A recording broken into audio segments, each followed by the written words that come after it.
زبان فارسی ما را از ملی بودن حذف کردن و ما در مورد امیر میخوایم یک شعر دیگه اجازه باشه برایتون بخونم. نجیب بارور میگه لهجه ام دری دری اما زبانم پارسی است، روح من شهنامه است و جسم و جانم پارسی است.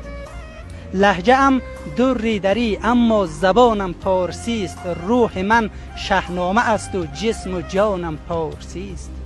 از تبار رستم و از زادگاه آرشم، از تبار رستم و از زادگاه آرشم، تیره هایم واژگان است و کمانم پارسی است.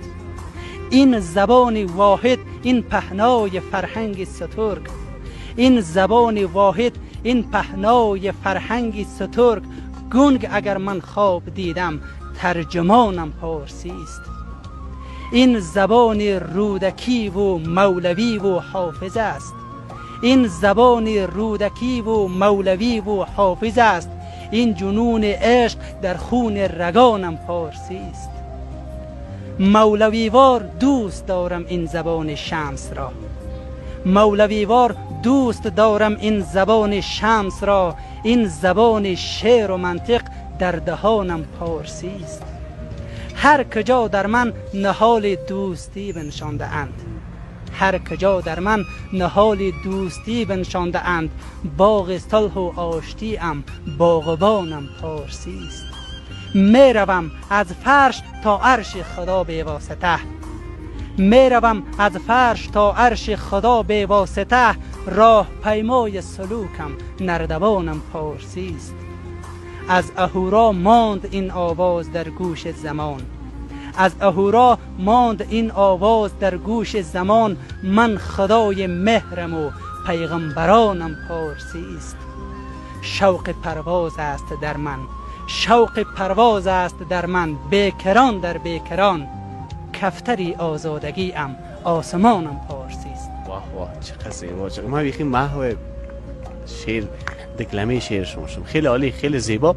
میگه از پدر پرسید روزی یک پسر، بهترین دین ها کدام است ای پدر؟ گفت من با دین ندارم هیچ کار، پیش من دین ها ندارند اعتبار. چون که آوردیم هر دین جدید، اختلافی بیشتر آمد پدید. کینه ها و دشمنی بسیار شد، جنگ های مذهبی تکرار شد. خون مردم ریخت بر روی زمین، بارها و بارها با نام دین. نه مسلمانم نه ترسا نه جهود، سر به حکم عقل می آرم فرو. عقل می گوید که عیشی بیکران هست در همزیستی با دیگران. دین ولی گوید که خون کافران، گر بریزی اجر داری بیکران. دیگر اندیشان هم آخر آدمند، دین چرا گوید که محدور دمند؟ من بدین علت ندارم دین و کش، تا نریزم خون هم نوعان خیش. تو همه فرزند تنها از خرد، پیروی کن تا به مینویت برد. با تمام مردم روی زمین دوستی کن، بهترین دین است این. چقدر زیبا، چقدر این شعر چقدر ربط داشت به وضعیت کنونی افغانستان.